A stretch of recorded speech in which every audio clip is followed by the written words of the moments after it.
Oke, kembali lagi di vlog with Hasabat bersama saya Hasabat tentunya ya. Dan kali ini saat ini saya Hasabat sudah sampai di daerah Pekanbaru Riau, saudara. Dan kali ini kita akan mengeksplor perjalanan suasana Pekanbaru Riau seperti apa keseruannya. Yuk ikuti perjalanan saya, tonton video ini sampai selesai, dan stay tune terus ya saudara, karena banyak sekali konten-konten menarik, terbaru dan juga terbaik dari saya Hans Edward tentunya ya. Oke, baik. Di sini cuaca di sore hari ini lumayan sangat cerah banget ya saudara, seperti yang tadi sudah saya jelaskan tadi ya. Dan kebetulan aku lagi dalam perjalanan menuju ke pusat pemerintahan provinsi Riau saudara.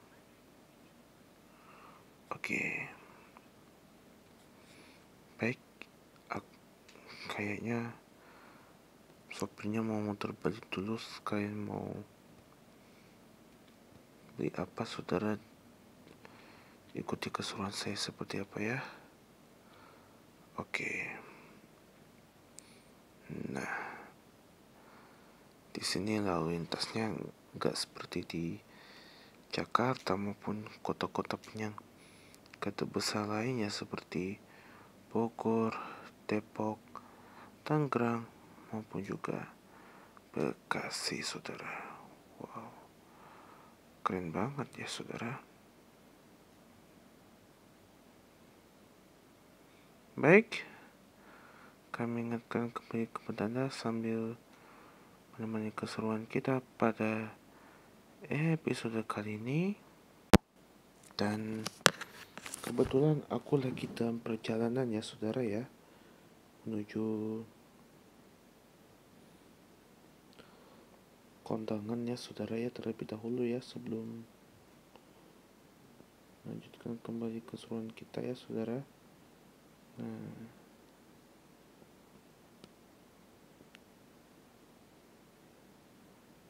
di sini aku lagi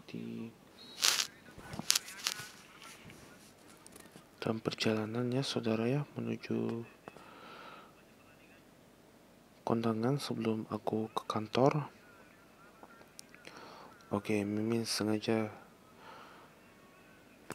menyembunyikan kamera sementara aku lagi ada di belakang saudara. Baik. Wah, keren juga ya saudara.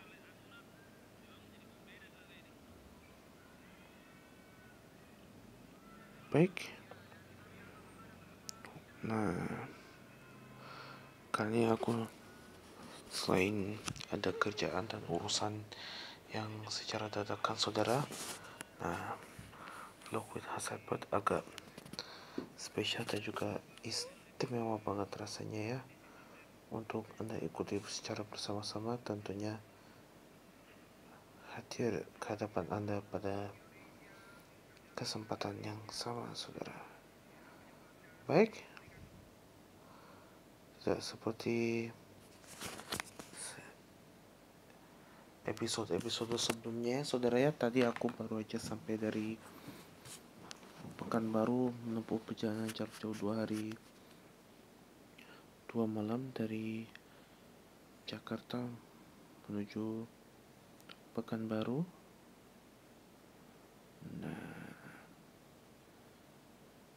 Dan sambil menemani keseruan kita pada vlog Hasabat kali ini, kami ingatkan kembali kepada Anda untuk jangan lupa untuk selalu subscribe seluruh laman YouTube channel resmi Hans Edward, like, share, dan komen sebanyak-banyaknya, serta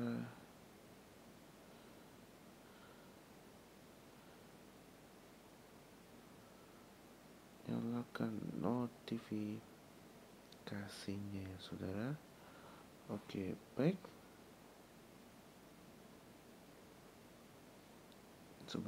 Oke. Nah, pemirsa, oke, mau muter balik tuh ya saudara. Oke, perjalanan kami lanjutkan kembali ya saudara ya. Ayo kita pergi saudara Kemon. Nah, kita akan jalan-jalan tuh nih pertama kalinya nih sambil mengeksplor suasana Pekanbaru Riau seperti apa. Yuk ikuti keseruan saya ya saudara ya sampai tayangan ini selesai saudara. Baik. Dan sekarang ini rekaman ini sudah aku buat sekitar hari Sabtu ya saudara ya, hari Sabtu yang lalu. Dan seperti biasa kami akan temani akhir pekan Anda dengan penuh semangat dan juga sukacita ya saudara ya, bersama saya Hans Ebert tentunya di Vlog with Hans Ebert episode kali ini saudara. Baik, aku lagi dalam perjalanan menuju kondangannya saudara ya. Kebetulan ada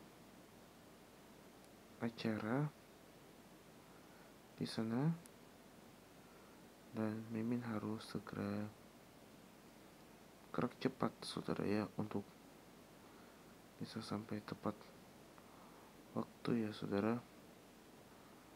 Oke, baik.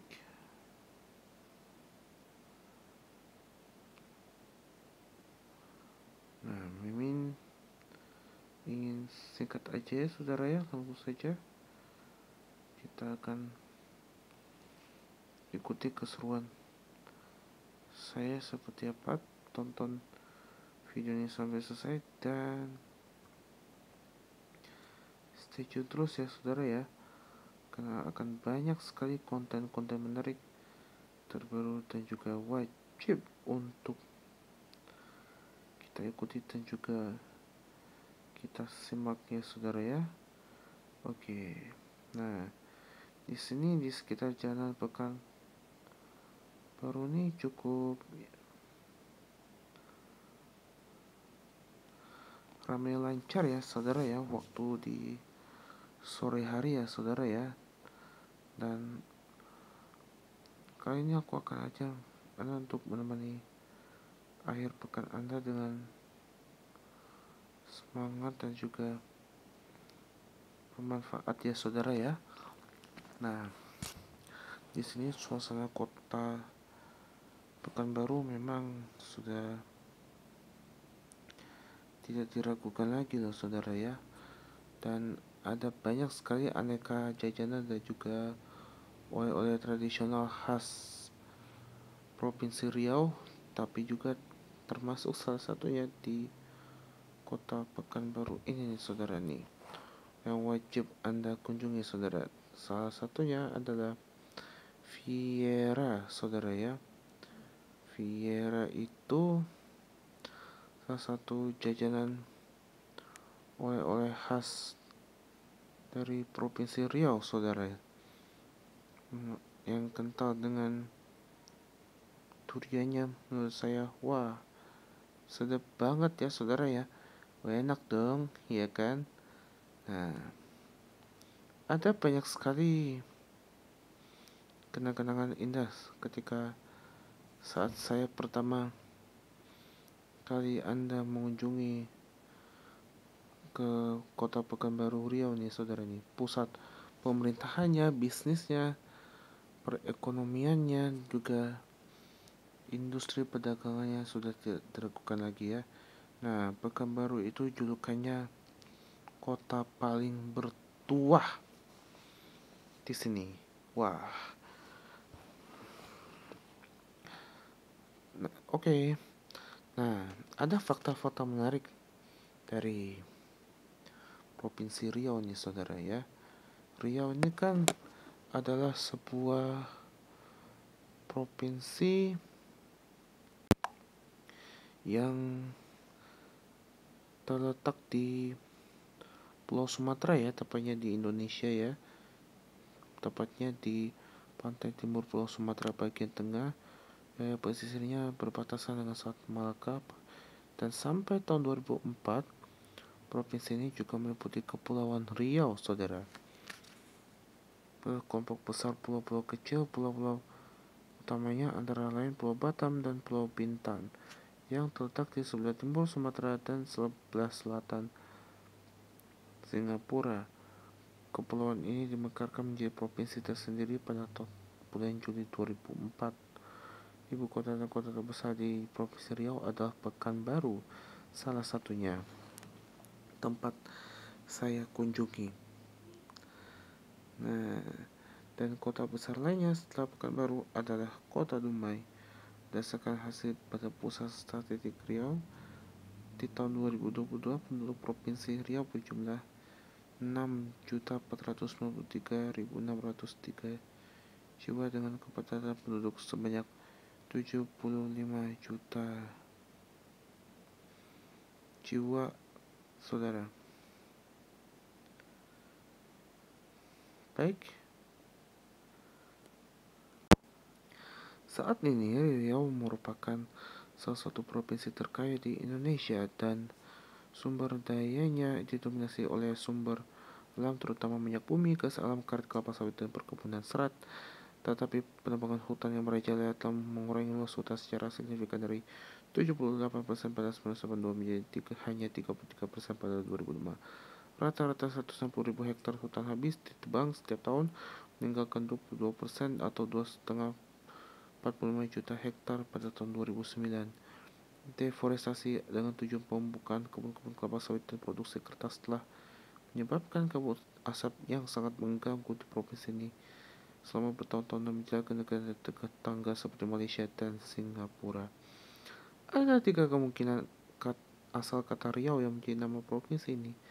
Pertama, dari kata Portugis Rio, berarti sungai. Pada tahun 1514, terdapat sebuah ekspedisi militer Portugis yang menelusuri Sungai Siak dengan tujuan mencari lokasi sebuah kerajaan yang diyakini mereka ada pada kawasan tersebut dan sekaligus mengejar pengikut Sultan Mahmud Syah yang melarikan diri setelah kejatuhan Kesultanan Melaka. Versi kedua menyebutkan bahwa Riau berasal dari kata Riahi yang berarti air laut. Kata ini diduga berasal dari tokoh Sinbad Al-Bahar dalam kitab 1001 Malam. Dan versi ketiga menyebutkan bahwa kata ini berasal dari penuturan masyarakat setempat diangkat dari kata Riau atau Riuh yang berarti ramai hiruk pikuk orang bekerja. Dan di masa prasejarah saat itu, Riau diduga telah dihuni sejak masa antara 10.000 hingga 40.000 sebelum Masehi. Kesimpulan ini diambil setelah penemuan alat-alat dari zaman Pleistosen di daerah aliran sungai-sungai Singingi di Kabupaten Kuantan Singingi pada bulan Agustus 2009. Alat batu yang ditemukan antara lain kapak penetak, berimbas, seruk, serpih, dan batu inti yang merupakan bahan dasar pembuatan alat serut dan serpih. Tim peneliti juga menemukan beberapa fosil kayu yang diperkirakan berusia lebih tua dari alat-alat batu itu. Diduga manusia pengguna alat yang ditemukan di Riau adalah Pithecanthropus erectus seperti yang pernah ditemukan di Sangiran, Jawa Tengah. Penemuan bukti ini membuktikan ada kehidupan lebih tua di Riau yang selama ini selalu mengacu pada penemuan Candi Muara Takus di Kampar sebagai titik awalnya. Pada masa prakolonial, pada awal abad ke-16, Tom Price seorang penjajah Portugal, mencatat dalam bukunya Suma Oriental bahwa kota-kota di pesisir timur Sumatera antara suatu daerah yang disebutnya Aceh, sekitar Aru dan Rokan hingga Jambi adalah pelabuhan dagang yang dikuasai raja-raja dari Minangkabau. Di wilayah tersebut, para pedagang Minangkabau mendirikan kampung-kampung perdagangan di sepanjang Sungai Siak, Kampar, Rokan, dan Indragiri. Satu dari sekian banyak kampung yang terkenal adalah Senaplan yang kemudian berkembang menjadi Pekanbaru yang kini menjadi ibu kota provinsi. Sejarah Riau pada masa pra-kolonial didominasi beberapa kerajaan otonom yang menguasai berbagai wilayah di Riau. Kerajaan yang terawal Kerajaan Keritang diduga telah muncul pada abad ke-6 dengan wilayah kekuasaan diperkirakan terletak di Keritang, Indragiri Hilir. Kerajaan ini pernah menjadi wilayah taklukkan Majapahit, namun seiring masukkan ajaran Islam, kerajaan tersebut dikuasai pula oleh Kesultanan Malaka. Selain kerajaan ini terdapat pula Kerajaan Kuning, Kerajaan Batik Enam Suku, dan Kerajaan Indragiri.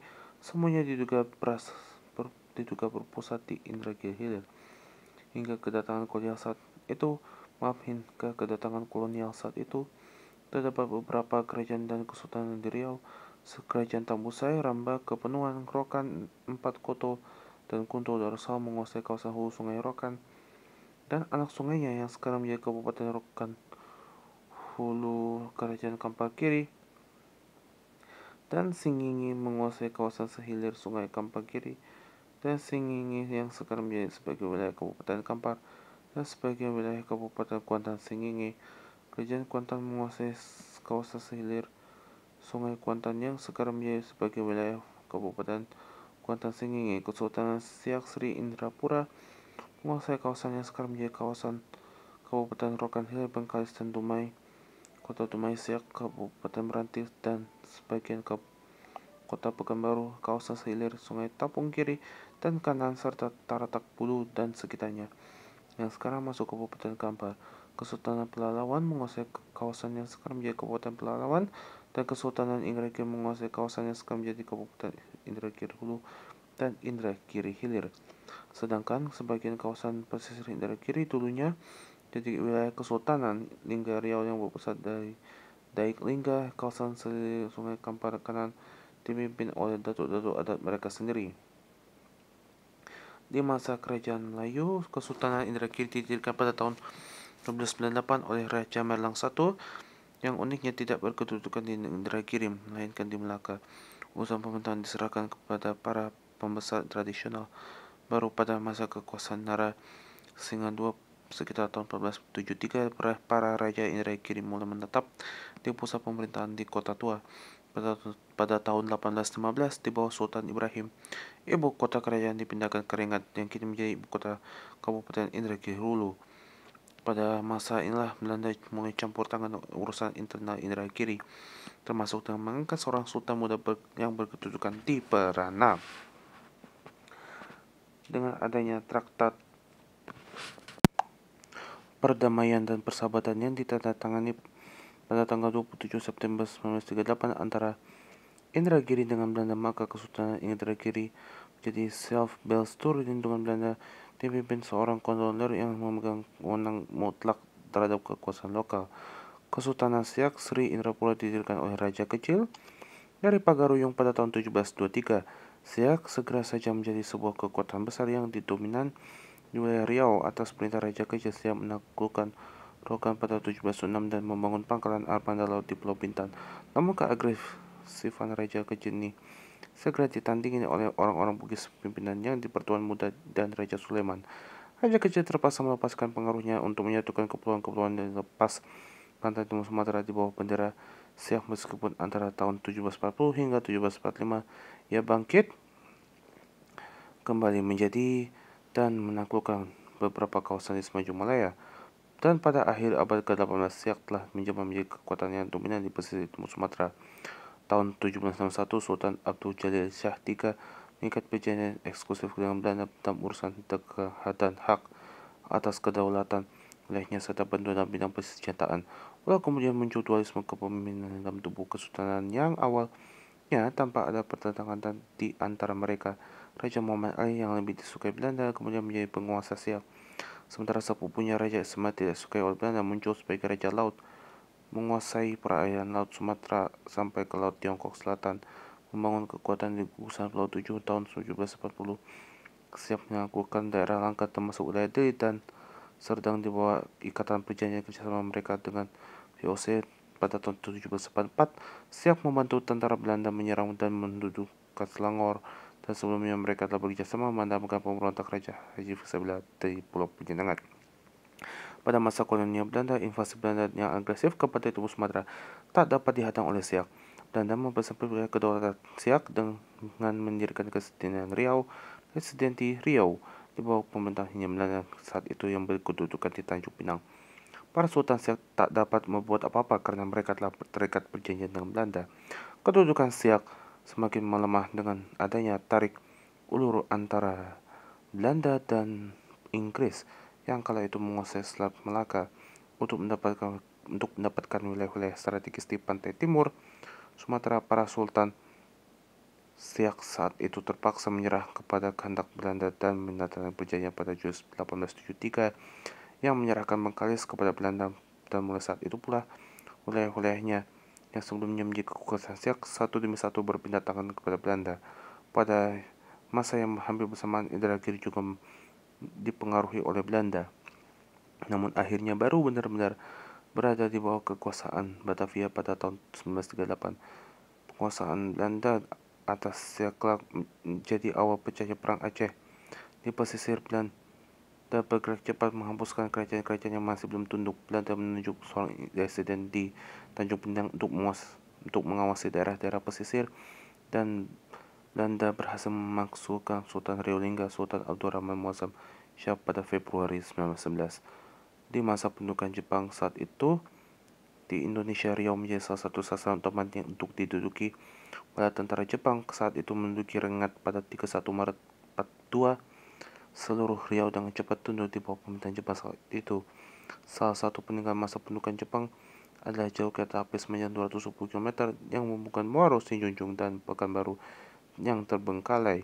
Ratusan ribu rakyat Riau dipaksa bekerja oleh tentara untuk menyelesaikan proyek ini.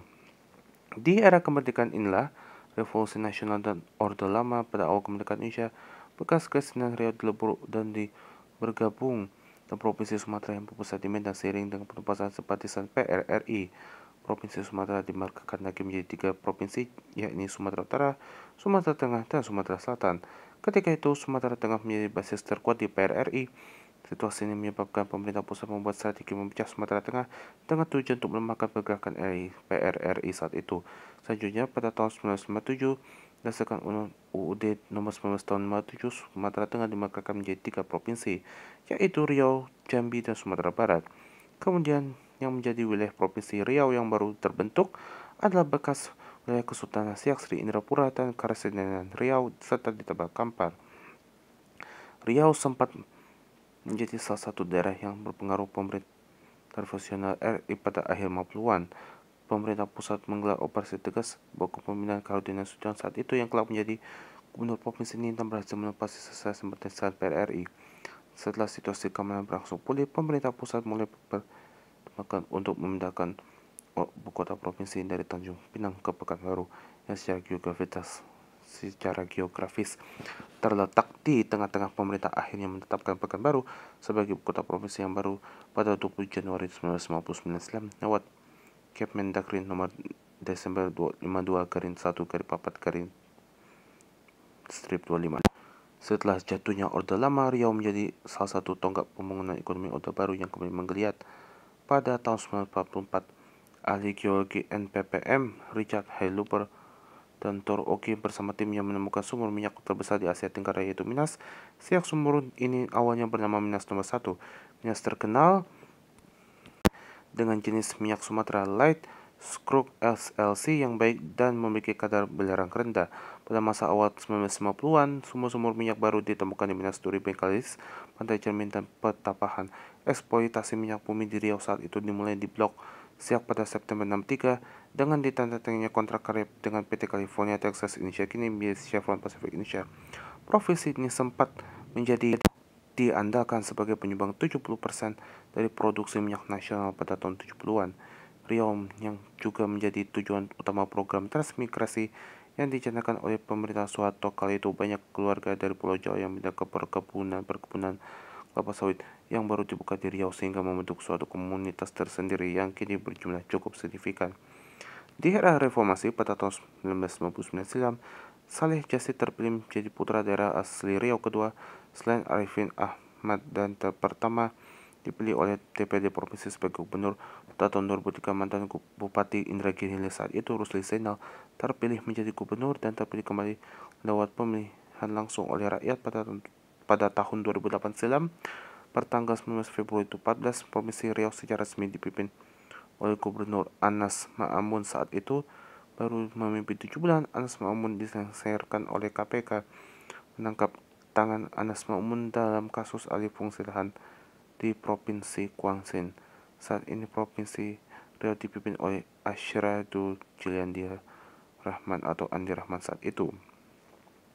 Setelah kejatuhan Orde Baru, Riau menjadi salah satu sasaran provinsi yang akan dimerdekakan pada tahun 2002 silam. Saat itu pemerintah menetapkan pemekaran Kepulauan Riau yang beribu kota di Tanjung Pinang dari Provinsi Riau. Dan itulah fakta-fakta penting tentang sejarah Provinsi Riau.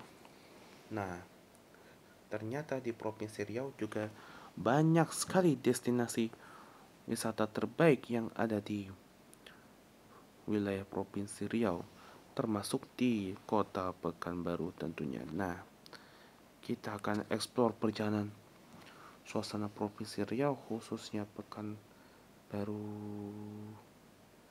Riau seperti apa. Ikuti keseruan saya di bagian akhir video kita pada kesempatan kali ini ya. Baik, itu aja yang dapat kami sampaikan. Terima kasih sudah menemani keseruan kita pada Vlog with Hans Edbert episode kali ini.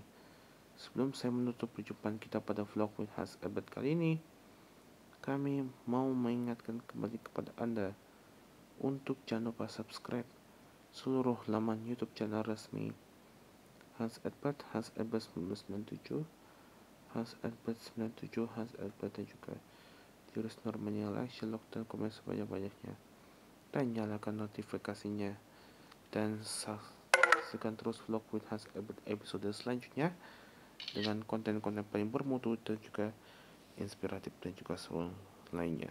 Terima kasih atas perhatian Anda dan sampai jumpa.